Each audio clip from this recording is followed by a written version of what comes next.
My name is Nargis Kasyanova, and I'm director of the program on Central Asia at the Davis Center for Russian and Eurasian Studies. A very warm welcome to the very first seminar that we have this academic year. And we're very happy and honored to have with us Professor Richard Foltz, who is a professor in the Department of Religions and Cultures at Concordia University in Montreal. He is a graduate of Harvard. He got his PhD in History and Middle Eastern Studies in 1996. He's a specialist in the Greater Iranian world, and he has published 12 books and over 100 articles. His work has appeared in over a dozen languages. I will enlist some of his books, which include Religions of the Silk Road, Pre-Modern Patterns of Globalization, published in 2010, Religions of Iran, From Prehistory to the Present, published in 2013, Iran in World History, published in 2016, and the Ossets, Modern-Day Scythians of the Caucasus, published in 2021. But today we'll focus on Professor Foltz's book, A History of the Tajiks, Iranians of the East, which was first published in 2019, but last year the second edition came out, and I have it here. It has a wonderful cover, and this edition has already been translated into French, Dari, and Tajiki. Thank you so much for joining us, Professor Foltz. Thank you. Without further ado, nice to be here. The floor is yours. Can you tell us about your book, and then we'll launch into a discussion. And something to note: the book covers a huge temporary span from prehistory to today. And we'll talk about the book in general, but we'll focus in particular on two new chapters. One is on the Tajiks of Uzbekistan, and the second one on recent events affecting Tajiks in Afghanistan and Tajikistan. And that's, of course, the Taliban's return to power, the COVID pandemic, and the clashes, the armed clashes on the Kyrgyz-Tajik border. Okay, Professor, yes. The floor is yours. Thank you. Well, I would like to give credit to two people in particular, without whom I don't think that this book would ever have been written. The first is the late Richard Fry, who most of you probably know, spent a very, very long career at Harvard, was the founder of the Middle East Studies Center, and then later on the Inter-Asian and Altaic Studies program at Harvard. Passed away in 2014 after a very rich, long life and long, productive career. His dream was to be buried in Esfahan by the Zayende Rud next to Alexander Pope. That was thwarted by some radical activists, and his second hope, if that didn't happen, was to be buried in Dushanbe. And some of you may know that there's a beautiful cemetery above Dushanbe where they have a lot of important figures, including many literary figures and scholars. That would have been a great place for him to be memorialized. Unfortunately, that didn't happen either. Now, I was never a student of his because I arrived at Harvard in 1990, which was the year that he retired, but he did spend a lot of time around during the next years, so I got to know him quite well. But as soon as he retired, he went off to Dushanbe to teach at the university, and he taught for several sessions until the Civil War broke out and forced him to leave. And when he came back to Boston, he was talking about how he had this idea that he wanted to write a book about the history of the Tajiks, or as he put it, the history of Tajikistan. And so I was pretty excited about this because I was, as a graduate student, I was planning to do my PhD on Central Asia. And so I was really looking forward to this book because there was nothing similar. Nobody had ever written a book specifically about the Tajiks, at least in any Western language. And Babajan Ghavurov's book, of course, is well known by scholars, but this was not a good English translation available. Anyway, He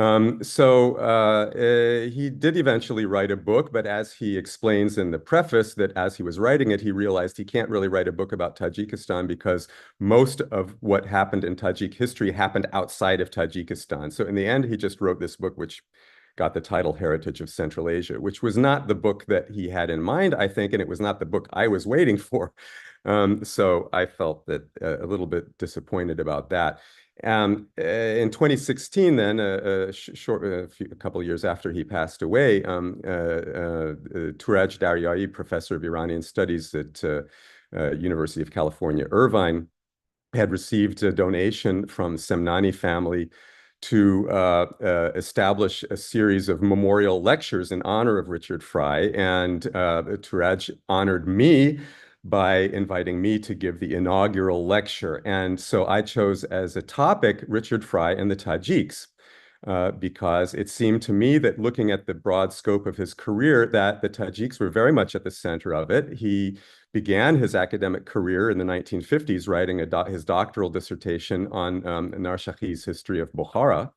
And then he sort of brought that full circle with his last, not exactly his last book, but almost his last book, The History of Central Asia, which at least was intended to be a history of the Tajiks. And throughout his life, he was very much a Central Asianist.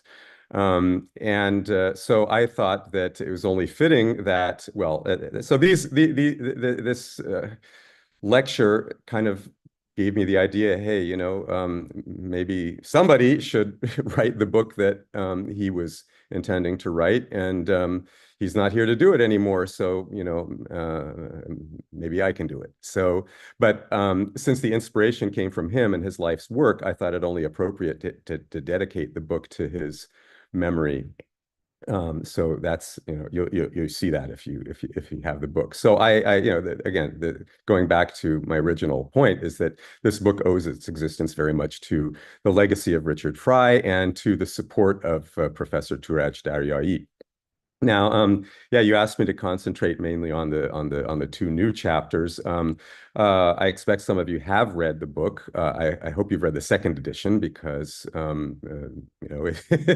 it's more complete. In particular, I'm very, very happy with the chapter I was able to add on the Tajiks of Uzbekistan. And the reason for this is, as a graduate student, I was not able to go to Tajikistan in the 1990s because it was immersed in civil war. So I went to Uzbekistan instead, and I spent a fair amount of time in Samarkand, which is, of course, a Tajik city. The dialect, of course, is rather different from the Persian that I was used to. I more or less got used to it after a while, but in any case, that was my initial immersion into Tajik culture was in Uzbekistan, and particularly Samarkand and Bukhara. And I wrote a very short article, I think it's only about 3 pages, sort of a report on the status of Tajiks in Uzbekistan in 1994, 1995, which is when I was living there. And that was published in the Central Asian Survey. And since that time, it's been kind of distressing to me that article seems to get cited again and again and again. Everything from U.S. government reports to Wikipedia articles, everybody's citing this article, which was not much of an article. It's very, very, basic information and increasingly outdated.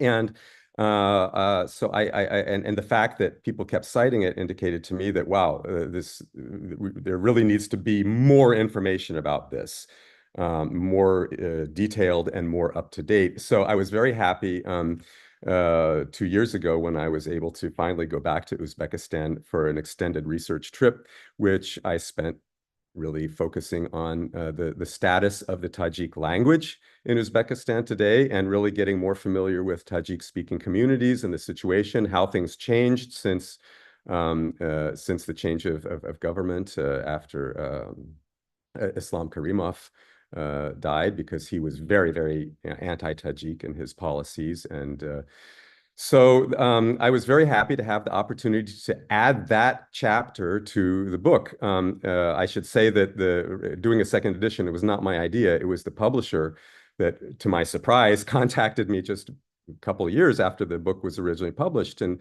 said, would you like to do a second edition? Things are changing so fast in the world, with the COVID and with, and in Central Asia. He said it really would be worth having a new updated edition. And I said, great, yeah, I'd love to do it. So that, of course, gave me the opportunity to add this chapter on the Tajiks of Uzbekistan, who are probably more numerous than in Tajikistan itself. There's no way of knowing because you cannot do official, statistics on that subject in Uzbekistan, even now still.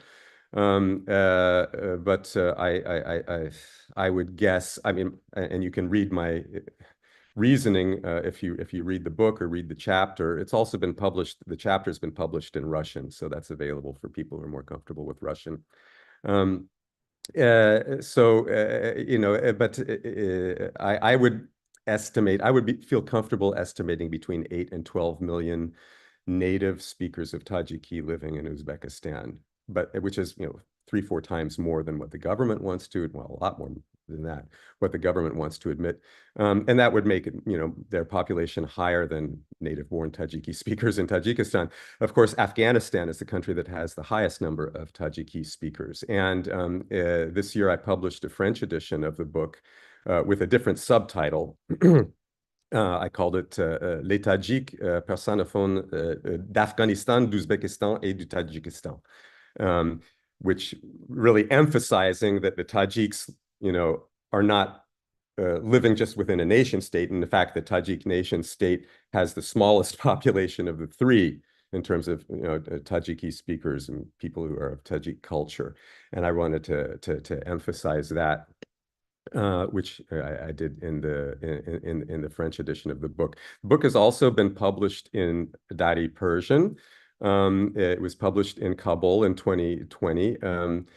Unfortunately, it was just a couple months later that the Taliban came to power again and cleared out all the bookstores and closed down the warehouses. And the Afghanistan Institute for Strategic Studies, who published my book, had to pull up stakes and move to England, where they are now. And they're planning to, they say, publish a Dari translation of the new second edition, but they have their own issues to deal with, and I don't know how soon that's going to happen. So the you could say Persian language or language edition of the book exists, but it's not that readily available. I think I saw one on Amazon for $150 or something like that. It has been translated into Tajiki as well, twice that I'm aware of. Neither of these translations has been published yet. One it was done in England, and I'm still waiting for news. I mean, I have they sent me the text. I have the Tajiki text of it on PDF, but it hasn't been published yet. And in Tajikistan as well, colleagues at the Academy of Sciences in Dushanbe have prepared apparently a Tajiki version, which has been sitting on somebody's desk for 3 or 4 years now, so that's not available yet. Obviously, if either or both of them get published, the one in the UK is going to be preferable because it's not going to be censored. The version, if it gets published in Tajikistan, it's going to be fairly heavily censored. And that reminds me that I have a couple of friends in Tajikistan who are literary people who were arrested in February, are in prison now. Abdul Khaliqzadeh, who wrote his memoirs, and the poet Qadr Rostam, who published it. They're both in prison now. You can read about them on RFE, RL. That was reported on. Abdul Khalil's been sentenced to 9 years in prison for publishing a memoir that the government didn't like. So that's an indication of how things are getting in Tajikistan in terms of, what we might call any kind of free expression. That's not news to anybody watching this, I'm sure, but I just wanted to sort of mention that in passing. Yes, I'm very happy about the inclusion of the chapter on the Tajiks in Uzbekistan.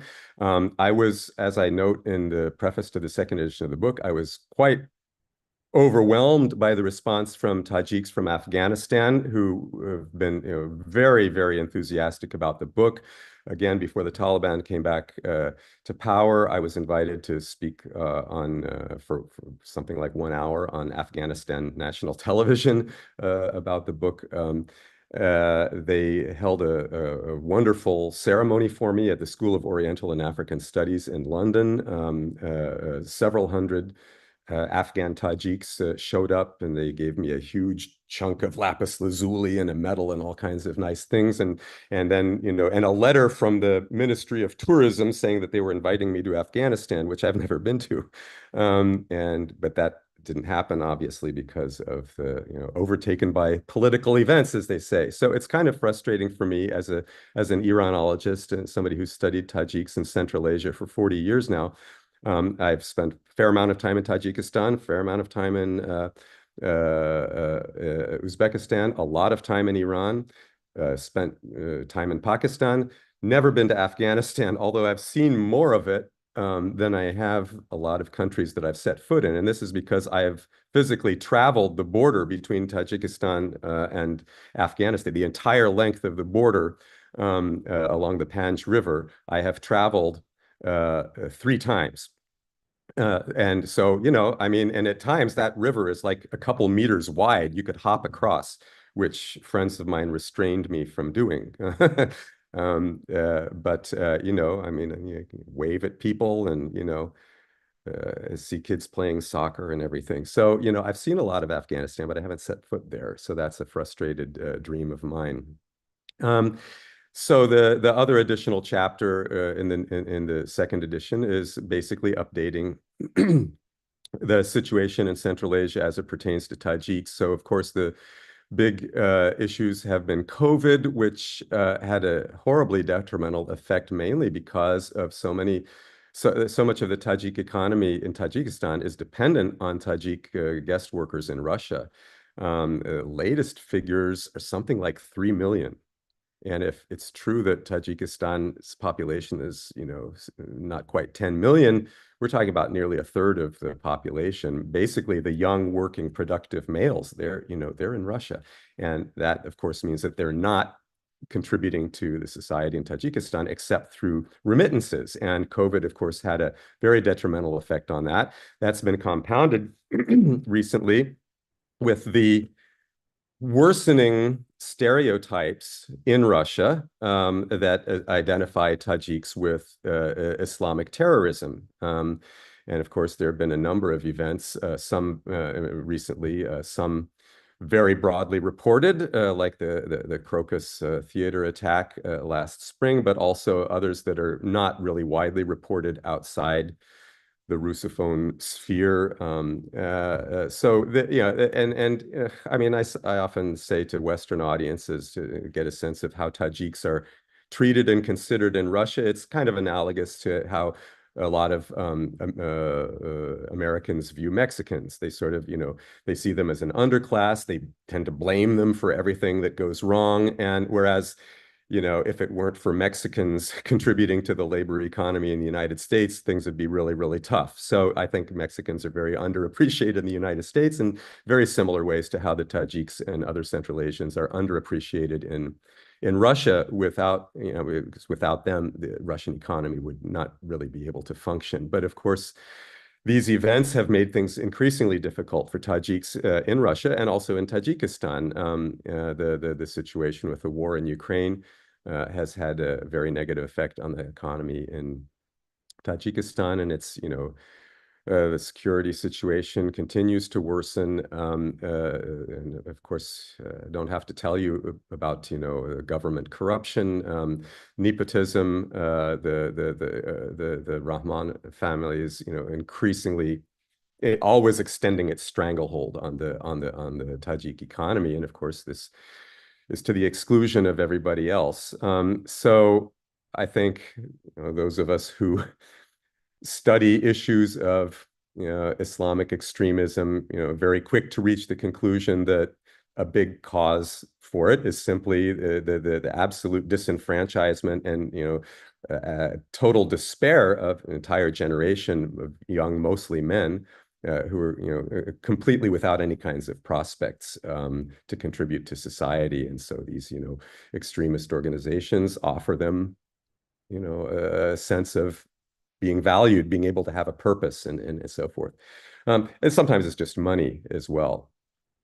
So, I touch on a lot of these things, talk a little bit about the return of the Taliban. Again, not having personal experience of Afghanistan, I consider that to be a huge gap in my own knowledge and experience. I have always been of the attitude that a scholar needs to immerse himself or herself in the society that he or she is studying.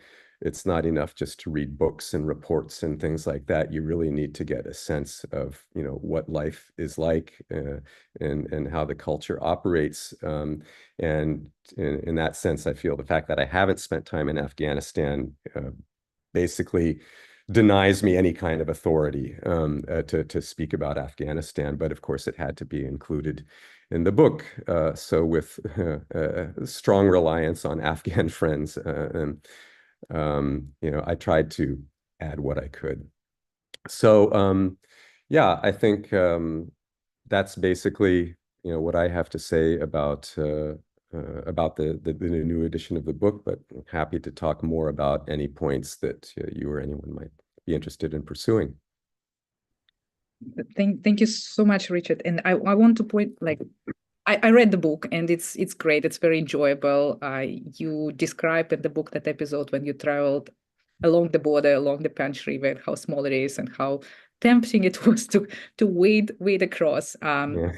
It's just, while you're reading the book, you have this sense that somebody super knowledgeable and kind of a good storyteller is telling you about my favorite quote is when because I was really struck that this border, that basically it looks unguarded. You don't see anybody. I mean, during these 3 trips basically up and down the Panj River over the course of 2 years, I might have come across a few patrols of Tajik border guards.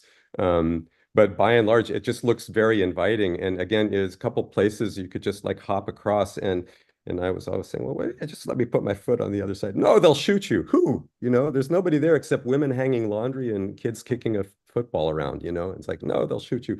And I say, but of course, it used to be fenced. And what happened after 1991 is that people just took the fence down for building materials, and so it doesn't look like a border. And I ask people, what stops people just going back and forth across the river? They say, and they say, well, why would you want to do that? And I don't know, smuggling. They say, well, if you want to smuggle, you just take the bridge over there. Anyway, yeah, it's a pretty porous border. Right. In other places in Eastern Europe, Eastern Central Europe, in the Soviet Union, people were removing the borders for reuniting with their co-ethnics, right? So it doesn't seem to be the case. So you talk about the Tajiks as a divided nation, right? Divided by borders. I was wondering if there is the sense of solidarity that you found among the Tajiks, or yeah, Tajik identity is a funny thing, and I devote practically an entire chapter in the book to sort of exploring what the word Tajik means, and it turns out to mean different things in different times and places over the past 1,500 years. So there's no quick and easy definition of it, but I can say that in terms of a kind of overarching identity, the only thing that could be considered to fulfill that kind of umbrella function, I think, would be Persian literature. And what that means is that I think that there is a sense of shared identity amongst literary-minded and literate people, but that's not necessarily the majority. And in Uzbekistan, for example, it's quite negligible. So, you can find Tajiks in Uzbekistan who are great lovers of classical Persian literature, and they can speak Persian in a way that, makes it very easy to converse with anyone from Tehran or from Kabul or, from Dushanbe. So there's this kind of elite literary culture that is unified. And they've been working hard across these obstacles, across these national boundaries and political issues to try to maintain that kind of broader Persianate cultural identity. But that's not most people. That's a pretty tiny minority. What's interesting to me is that I've known people like from a rural background in Afghanistan who are illiterate, but can recite, a wealth of classical Persian literature from memory. In Tajikistan and Uzbekistan, that's not so much the case. So Afghanistan and Iran kind of share this, that it goes beyond class. That it's so much part of the culture that it's tapped into by everybody, and that's not the case in Central Asia. That's not the case in Tajikistan, and it's even less the case in Uzbekistan. And in Uzbekistan, this is compounded by the fact that that there's almost no Tajiki language education in Uzbekistan anymore. There's a little bit, but even now, I mean, Tajik parents are sending their kids to Uzbek schools because they think if their kids don't learn Uzbek properly, they're not going to have a future. So it's not even a case of the government closing down schools. It's parents don't want their kids going to Tajiki schools. And moreover, since Uzbekistan has adopted a Latin alphabet, what that means is that, Tajiki literature is in Cyrillic. So even Tajiki literature from the Soviet period and from contemporary Tajikistan is inaccessible to the younger generation of Tajiks in Uzbekistan. So there's a real divide there. And another effect that has is that by cutting Tajiks off from their literary heritage, it removes the kind of normative controlling feature on the natural development of the language. And what that means is that local dialects of Tajiki across Uzbekistan are diverging more and more. They're getting more and more separate and less mutually comprehensible. And if there were an overarching literary tradition that everybody shared, then that would be restrained somewhat. They would still be able to communicate. But that's less and less the case because you don't have this literary tradition except for a very, very small fraction of the population that are really devoted to that. Well, you end that chapter on describing and analyzing the condition of the Tajik language in Uzbekistan. On a skeptical note, explaining the domestic politics and explaining what has been happening until now. Can you imagine any change of circumstances that would kind of reverse this trend? And I'm thinking about the kind of this national revival, cultural revival processes that we see in Siberia, for example, in the autonomous republics, when they're rediscovering their roots, and there is this process of kind of cultural renaissance going on despite all the difficulties and so on. Can you imagine anything along these lines? Well, there are people that are working towards that, especially in Samarkand, which I think is kind of the heart of sort of the Tajik identity preservation, and quite naturally so. Yeah, I can imagine it. I don't honestly think that it will happen, but I can imagine it to begin with because I'm Canadian and I live in a country which is officially bilingual, and I think most Canadians, not all Canadians, but most Canadians consider that this is an enrichment. It's better to be a bilingual country. It makes us richer. And if as a historian, I look at Central Asia right up until, 1922 or so, it was bilingual. It was Tajiki and Turki, or Farsi and Turki.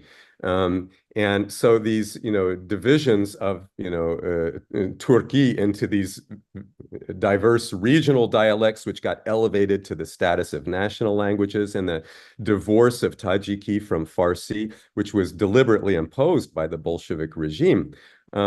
That's an artificially created situation, which I think impoverished Central Asians. I think one of the great features of pre-Soviet Central Asian culture was this multiculturalism, and in a sense, bilingualism was the norm. So that when we talk about Sarts, for example, who were the urban merchants that played such an important role in Central Asian history, the Sart is not a linguistic identity. Sarts were pretty much by definition fully bilingual in Farsi and Turki, right? So that's the historical norm for Central Asians. So since it was the norm in the past, there's no inherent reason why it couldn't return to being the norm in the future. And I think that Central Asians would be richer for it. But for political reasons, I don't really see any chance of that happening. Well, there was a fear of irredentism, right? So that was the main kind of, I would think, the main political factor behind the. Yeah, but even for Uzbekistan, some Tajiks think that they represent as much as 50% of the population in Uzbekistan. I think that's an exaggeration. I think they might be 15 or 20%. Not that it makes that much difference because they're all fully fluent in Uzbek. But I don't see how, even in a political sense, I don't see how Uzbekistan would lose by elevating Tajiki to the status of official language within Uzbekistan. Why can't they have two official languages like so many countries do? I don't see how it would harm them, and I can imagine enormous benefits to doing that. But again, I don't see any indications on the political side that that's likely to happen. But future regimes, who knows? How they may think. Well, the relations between the two countries have improved dramatically over the past. Yeah, but you still cannot get Tajiki books from Tajikistan and Uzbekistan. This is something that I was really puzzled about. I was going into bookstores in Samarkand, and there's only one bookstore I found that even had any books in Tajiki at all, and they were all published in Uzbekistan. And I said, well, it's only 60 kilometers to Panjikent.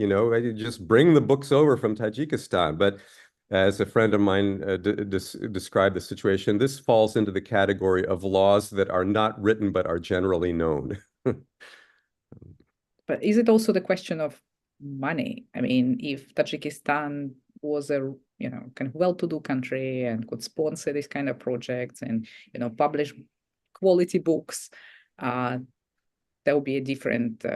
Well, they publish a lot of books, and they're better quality than the Tajiki books published in Uzbekistan. So I don't know why somebody just doesn't load up a bunch of suitcases and bring them over and put them up on the bookshelves. I mean, there would be a market for that, I would think. But somebody who listens to this webinar will get an idea and do it. So regional politics is actually getting better. Which is well, it depends what you mean. If you cross border, yeah, of course, the relations between Tajikistan and Uzbekistan have improved dramatically. Relations between Tajikistan and Kyrgyzstan are not good because of the situation in the Fergana Valley, disputes over water, the border delimitations. So that has not improved, and many there have been some pretty serious outbursts of violence in recent years between Kyrgyz and Tajiks, both Tajiks living in Uzbek territory and in Tajik territory. But internally, I would say, yeah, for for Tajiks living in Uzbekistan, they're under a lot less pressure than they were previously. Mirziyoyev doesn't really seem to care too much about, Tajiks, or worry too much about Tajik identity or language, in contrast to his predecessor, who very actively suppressed any signs of Tajikness, during his long reign. In Tajikistan, well, things are getting worse. I mean, things were already so bad. They've been so bad since 1991. You always wonder, how could they get worse? But they are getting worse. And how would So, you internally, no, I would not say that the political situation is improving at all. I say it's really. No, that's what I was kind of. I was planning to say that the regional politics is improving, and even Kyrgyzstan-Tajikistan relations have been improving. They're almost, they are almost they have almost decided on the border. At least the officials are saying that they could agree on 93 or 94% of the line, which is an excellent development. But the domestic politics is going from bad to worse. Yeah.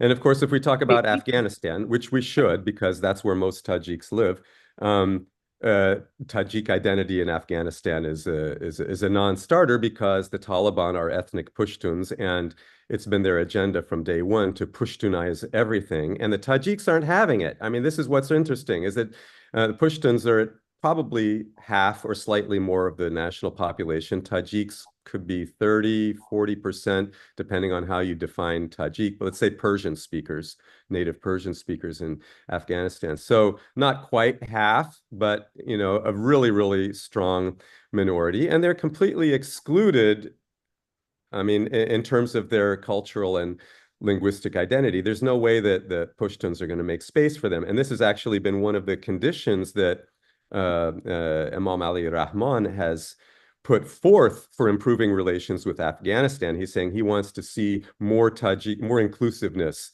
to the Tajiks of Afghanistan, and that's not happening. And I don't think it's going to happen as long as the Taliban are in power. Can we go back a little bit to the situation in Tajikistan and what's happening in Gorno-Badakhshan? There is a crackdown on Pamiris, on the rights of the Gorno-Badakhshan. How would you explain that?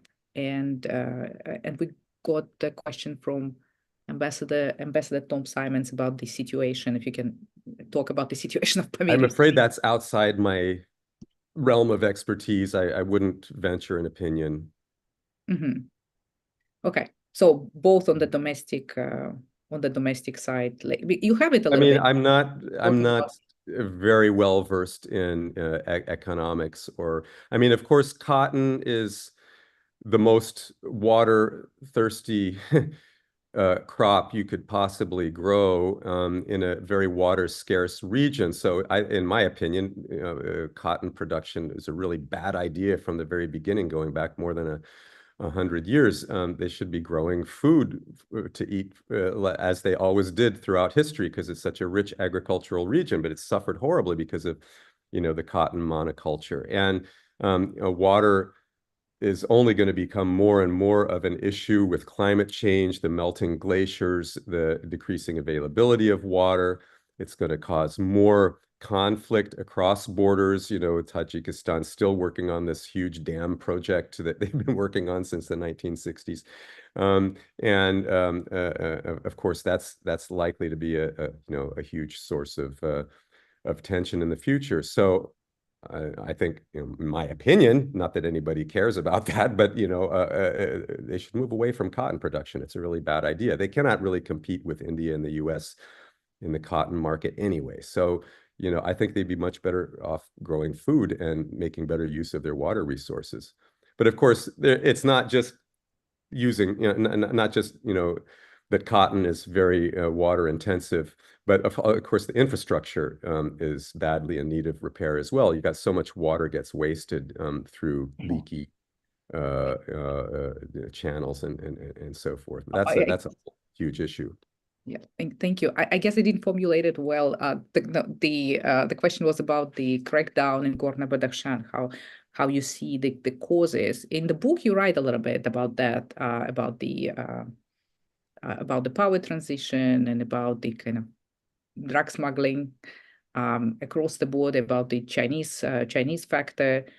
So if you can maybe give us a couple of points on that. Yeah, How well, you of course, Tajikistan is a major transit point for Afghan heroin into Russia and other parts of the world. I mean, you see people driving these Porsche Cayennes around Dushanbe or other Tajik cities, and you know that they didn't get that by, through making an honest living.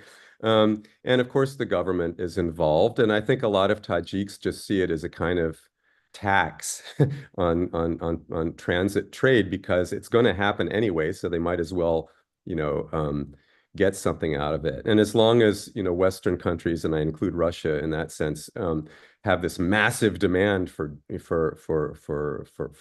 heroin and other drugs, people are not going to stop producing it, whether it's the Afghans or the Bolivians or whoever. If the market's there, they're gonna produce the crop that brings in the most money. So I don't see that changing until the demand there's some way to bring the demand under control. And yes, of course, the Chinese are very, very heavily implicated. The bazaars in Tajikistan are full of Chinese products, mostly very poor quality, mostly cheap plastic stuff.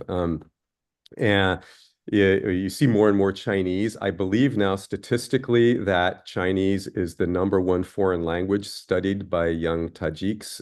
It used to be English for a while, but I think Chinese has now surpassed that. And that makes perfect sense because they've got the border. It's, not a very, well, it's kind of scary neighbor to have. Of course, probably a lot of you are aware that Tajikistan agreed to hand over quite a lot of territory to China along their eastern border in exchange for some debt forgiveness. They've borrowed money from China that they cannot pay back. And, actually, Tajikistan got smaller because they gave land to the Chinese. But yeah, that's the reality, that's their neighbor. That's who they have to deal with. Of course, the roads are really bad. I've walked across the border, second highest border in the world, between Tajikistan and China, east of Morghab. And it's a pretty remote place. Pretty bad roads. In fact, the 100 kilometers or so between Morghab and the Chinese border, the road is so bad that my driver just took our Jeep off-road. It was just driving through the desert. That was easier than actually taking the road. But of course, the Chinese, one of the things they're doing is they're building roads. And they built a good road in Kyrgyzstan, and they're building roads in Tajikistan, and they are building a road now through the Wakhan corridor and planning to open up that directly because they have a very, very small border, just a few kilometers border with Afghanistan. So they're gonna open up that pretty soon, I think. And again, Wakhan, if you've been to Wakhan, that's as remote as you can get, but it's not going to be remote anymore. And of course, if you travel there and you see all the castles and things, Buddhist stupas and things from ancient times, it's a reminder that once upon a time, Wakhan corridor really was a very, high traffic area. And I think that's likely to happen again. The Chinese are developing this access. I think they've got a military base now at Ishkashim, which is, a major transit point into Tajikistan. So the Chinese are very much insinuating themselves. That's inevitable. And it could benefit these countries, but it's such an asymmetrical relationship. I mean, of course, the Chinese are going to be the ultimate beneficiaries. But again, there's no alternative to that. I mean, China is the powerhouse neighbor there, and they're much stronger than Russia when it comes to, economic advantages and incentives and plugging into global trade networks and so forth. So do you see kind of Russian influence receding, Chinese growing, and what's going to happen to the Iranian? Yeah, I think so. Yeah, I think so. One thing I didn't mention about, the border with China, of course, that border is within the territory of Gorno-Badakhshan, which is a very problematic region from the point of view of the Tajik government because they're not. I mean, the Pamiri peoples they're distinct from the Tajik majority in the rest of Tajikistan. So it's only about 42%. Well, it's about 42% of the land territory of the whole country, but it's only got 3% of the population. It's a very, very uh, scantily populated. But these people, they see that they have a very distinct identity, the Pamiris, and there have been a lot of clashes and uprisings in the last few years, also because they're mostly Ismaili Muslims and they follow the Aga Khan. The Aga Khan has invested heavily in the region. This has been seen as kind of a fifth column operation by the West from the point of view of the Tajik government. I was a guest at University of Central Asia in Khorog, which is an absolutely wonderful place, a great university, fantastic facilities, but the source of intense envy on the part of the rest of Tajikistan is like, how come these Ismaili heretics have access to this wonderful facilities and we don't have anything comparable? And last I heard, the Tajik government was planning to take it over, which I think would ultimately have the effect of bringing it down to the level of other universities in Tajikistan. So it's a very tense area. And if you've ever traveled the road from Dushanbe to Khorog, it's one of the worst roads you can possibly imagine. And they used to have a flight. They discontinued that. Well, Rahman discontinued it. And most people say it was deliberate that the flights were cut off and the roads left bad in order to keep the Pamiris isolated. But at the other hand, that's the way you get to China. So, the Pamir Highway. So, so it's kind of a, which is going to be more important, in improving trade with China or keeping the Pamiris isolated. I suspect that ultimately the infrastructure is going to improve because the trade with China is so important. I want to encourage our viewers to post questions. If you are in the Zoom room, post them in the Q&A. You will see the kind of the thing with the question mark at the bottom. Or if you are watching us on YouTube, you can also post your question there. You mentioned infrastructure, you mentioned borders, and you write a good amount in the book about the geography.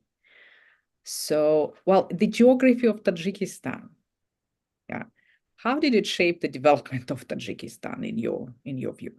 Or maybe another way to phrase the question would, how did it determine the underdevelopment of exactly. Tajikistan? Yeah. Well, of course, the ongoing gripe of Tajiks and those that sympathize with them is that Tajik culture was clearly deliberately decapitated by the Bolsheviks. And I offer some suggestions into the book of why I think that might have happened. What were the political reasons for that? A couple of them, to name a couple of them. Well, one thing is that, again, that this was a bilingual society at the time of the revolution. And for a lot of intellectuals and people who were in power or wanted to get into power or remain in power, they saw which way the wind was blowing. And given the choice between a Tajik identity and an Uzbek identity, they saw it more advantageous to choose an Uzbek identity. I think Feyzullah Khojayev is a really good example of that. And on the other hand, you have people like Sadruddin Aini who were emphatic about preserving the Tajik identity, and yet he did spend most of his life in Samarkand, not Tajikistan. So when the borders were drawn up, I mean, originally there was no Tajik SSR. That didn't happen until 1930, right? So it was originally just a autonomous republic within Uzbek republic, and then it was elevated. And there were no cities. I mean, Dushanbe, why is it called Dushanbe? Why do you call a city Monday? Because it was the site of a Monday market, which had a permanent population, maybe 1,000 people. So they did manage to get Khojand attached in 1929, 1930. So they actually got a real city with history to it. But of course, Samarkand and Bukhara are the two principal Tajik cities, as they still are today, and the centers of Tajiki culture. So that and in terms of the actual geography, well, it's almost all mountains. It's like 93% mountains, so very little cultivable land. And of course, the other point is that in the Soviet system, they had a policy of dispersing lines of production and lines of transport in their industry for strategic reasons. And what that meant was that that any given product would be assembled in stages in different republics. And what that meant was that factories were made to only produce a certain stage of an item, and then it would go on to another factory for the next stage, and often in a different republic. And what that meant was that after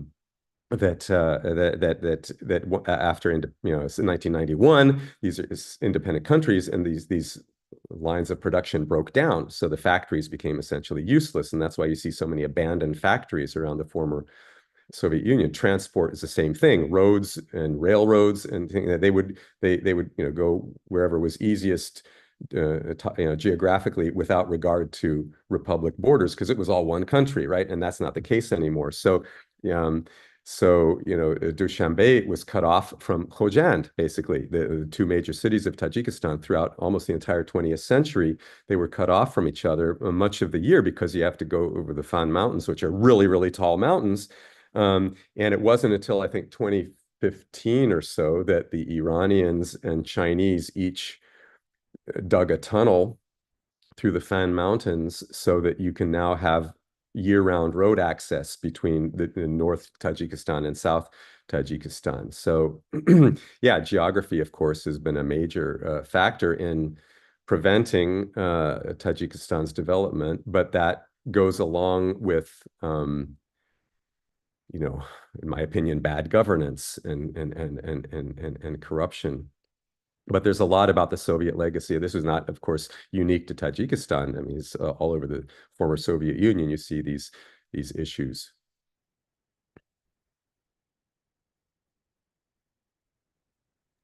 Sorry, I'm muted. It was interesting for me to read that bit about the Soviet factories in southern, I think it was southern Tajikistan, that ethnic Tajiks, rural Tajiks didn't want to work there. And that reminded me of a piece from Nursultan Nazarbayev's memoirs. He was famously a metallurgist, and he wrote that many Kazakh youth, they couldn't handle the kind of the pressure of a lifestyle in a factory, so they prefer to actually go back to well, Tajikistan has seen a reverse migration. Most of the modernizing world has seen continuous migration from rural areas to urban areas. But in Tajikistan, since 1991, it's been the opposite. And that's really easy to understand, because life is much better in the villages. You can actually have food because you grow it yourself. Yeah. I lived in Uzbekistan in 1994, 95, and anybody who spent time in the former Soviet Union during the 90s knows what an absolute disaster it was. Life was really, really hard. I mean, there was basically no rule of law, and nobody worked anymore. You saw university professors standing out on the sidewalks, hawking, stuff from their attic, just trying to make some money. So, things were really, really tough, and people survived because they all had their gardens, and they were growing their own fruit and vegetables, and then trading with their neighbors and so forth. And so, so that's, so a lot of people have, been finding in Tajikistan that, it's actually, you have a better life going back to the village than trying to work in these urban factories. The other thing about Tajikistan, we talked again about identity. It is successive Tajik governments going back to the 1920s have totally and utterly failed to instill anything like a national Tajik identity in the people in the population. Wherever you are in Tajikistan or amongst Tajiks, their identity starts with the region that they're from. So people don't, people talk about, oh, Rashti or Garmi or, Kolabi or Khojandi, and that's their identity. And that's what, to a large extent, what the Civil War was about. It was an expression of the failure of any kind of construction of national identity. So yeah, that's an important issue. Yeah, nation building is a political project, and that of course is a big theme why the Tajik Soviet elites failed to build a solid identity despite having, well, it was a diverse population, right? And why the leadership of the independent Tajikistan also was not terribly successful. Before we end, can I ask you a question? How did you get interested in Central Asia, and how do you convince your students that the region is interesting and worth studying? Yeah. Well, of course, Central Asia is called Central for a reason. It's the center. Yeah, I've always been interested in that which was different from what I grew up with. I was always curious about, other things, differences, and that's the other side of the world from where I grew up. So there was always that appeal, I mean, the romance of the Silk Road, traveling mountains, turquoise mosque domes. When I was my grandmother spent her last years in a retirement home in Santa Barbara, California, called Samarkand. So even as an 8-year-old, I knew about Samarkand. Yeah, I mean, it goes back to my youth and looking at maps and so yeah, in terms of my students, well, there's no lack of material for telling stories and anecdotes to get students fascinated and and wanting to know more. It's an incredibly rich area of the world in terms of its history and culture, and there's just so much to discover. I wish that there was more space in Western academia for studying this part of the world, because it was very central to world history. And I think that the last 200 years or so, where it has kind of been marginalized, are an aberration, historically speaking. If you take the long view, I think that inevitably Central Asia will regain its centrality. And I think it deserves much more study than it gets. Okay. Thank you very much. We got a question. We got a question about Samarkand and Bukhara being primarily Tajik kind of speaking cities. Do you confirm or? Yeah, absolutely. I mean, I would say Yeah. probably 90% of the population of Bukhara are native Tajiki speakers, and maybe 70% or so in Samarkand. What was interesting to me is that, well, first of all, the Bukhari dialect is really, really hard to understand. I think that Bukhara is kind of a reality unto itself. I didn't get any real sense of pride and Tajik identity in Bukhara. Maybe because they are the overwhelming majority, they feel less under threat. I don't know, but they're also perfectly bilingual in Uzbeki. So people nowadays tend to identify themselves as Uzbeks whose mother tongue happens to be Tajiki.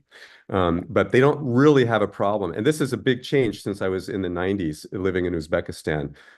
This new generation, they're really perfectly comfortable identifying as Uzbeks who happen to also speak Tajiki among their family and friends. In Samarkand, I did see a lot more this kind of assertion of national identity and this attempt to preserve the language, to promote it through cultural events, poetry readings, and things like that. A lot more Tajiki activism. So yes, they are both Tajiki cities, but they happen to be in officially Turkic-speaking republic where Tajiki doesn't have any official status. It was really striking to me that I never once in either Samarkand or Bukhara saw any sign in public written in Tajiki. You see signs in Russian, even see signs in English, but not Tajiki. And yet, if you're walking down the street, you're overhearing people's conversations, they're talking Tajiki. So that, to me, was really strange. But again, I think because Tajiki has ceased to be a literary language for pretty much all Uzbekistani Tajiks, maybe they just don't care. Again, some people do, some people do. And even some young people. In Samarkand, I met some younger generation people who were involved in heavily promoting Tajiki, but I think they're a very small minority. Maybe eventually they'll care more if what's happening in other parts of the world is an indication. Well, another problem is, of course, look at, who are their, linguistic and cultural peers in the world? Afghans and Tajiks in Tajikistan and Persians in Iran. I mean, none of these countries is really offering up a model, that Uzbekistani Tajiks would necessarily look up to or want to emulate, right? Yeah. So yeah. if that changes, if the status of these other countries changes such that the status of being a Persian speaker improves, but as of now, it's not, unless you're a lover of poetry, there's really nothing to be proud about. So it's backward looking rather than forward looking. The last question, and we'll close. Apart from your wonderful book, which book would you recommend people to read to get to know the history of Tajiks better?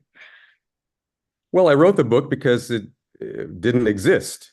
And there was no, general introduction. I mentioned Babajan Gavurov's book, The Tajiks, which was written in the 50s, and, and it's a Soviet production. It has qualities to it. It's worth reading if you're a scholar and a historian, but I wouldn't necessarily recommend it for maybe something average reader. viral. So, I wrote the book because there was nothing else out there.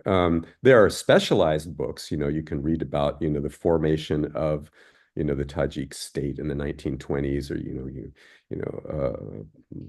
but you can read some books about, Tajik politics or some sociological studies of Tajik villages. They're all in the bibliography of the book. Excellent. So, yeah. Okay. Our time is up, but let me squeeze in one more question. Is Tajik the same as Farsi? That's the question we use. Again, complicated question, which I delve into in the book. So I cannot, repeat the argument here. Essentially, Tajiki is Farsi. As the language Tajiki is Farsi.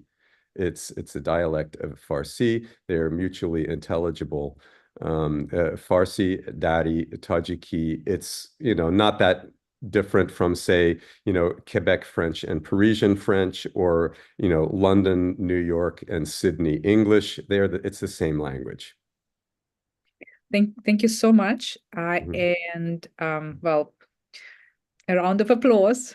We cannot hear people in the webinar, but thank you so much. And let me encourage again our viewers to read the book. It's highly readable. It's very it's a very nice book, and an excellent introduction, but also interesting to people who know a good amount about the region and about Tajikistan, Afghanistan, and Uzbekistan. So, okay. Thank you so much. Thank you.